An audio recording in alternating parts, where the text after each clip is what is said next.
Enter Bollywood. Want to catch all the excitement of Bollywood?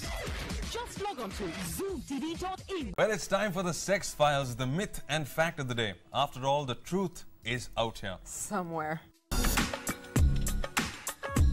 Now, the biggest myth is about alcohol being an aphrodisiac because it is not. Alcohol is not an aphrodisiac. It doesn't release any sex-related hormones into your body. It just lowers your inhibitions. And you think the more you drink, the lower your inhibitions will go, making you all the more hotter in bed? Wrong again. What's right is that after a point, alcohol completely impairs your sexual ability. So you might want to have sex, but your performance will be less than impressive.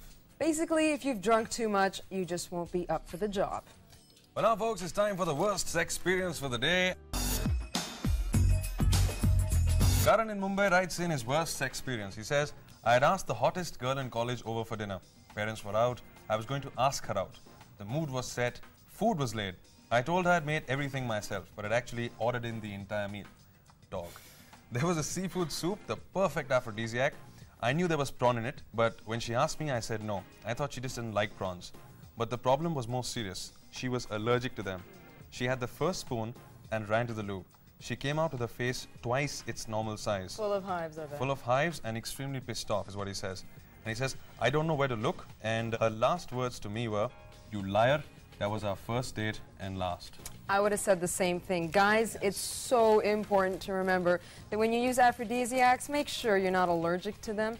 I was actually allergic to prawns once. And I wasn't using them as an aphrodisiac at that age. I was a little kid. I eventually grew out of it, so it's not like a permanent, you know, permanent sort of... But people with medical histories, I mean, you know, you can't go out there and just try this on somebody, you know. You have to know what the person likes and what suits her body. I mean, hives is fine. Take some Benadryl or whatever and it goes away. But what about like swelling of the throat and some of these like horrible reactions people get? Yeah. So be aware. Yes, be aware and first of all get to know the girl, get to like her, you know, and then try these aphrodisiacs. I'm sure it'll be very nice after you've actually started going around with her. Don't lie to somebody to make them eat something so that, you know, they would probably get stimulated and sleep with you. That's not right. No, ignorance is not bliss, especially not in this case. Anyways, Karan, I hope you learned something about what you did wrong. But hey, it happens to the best and worst of us.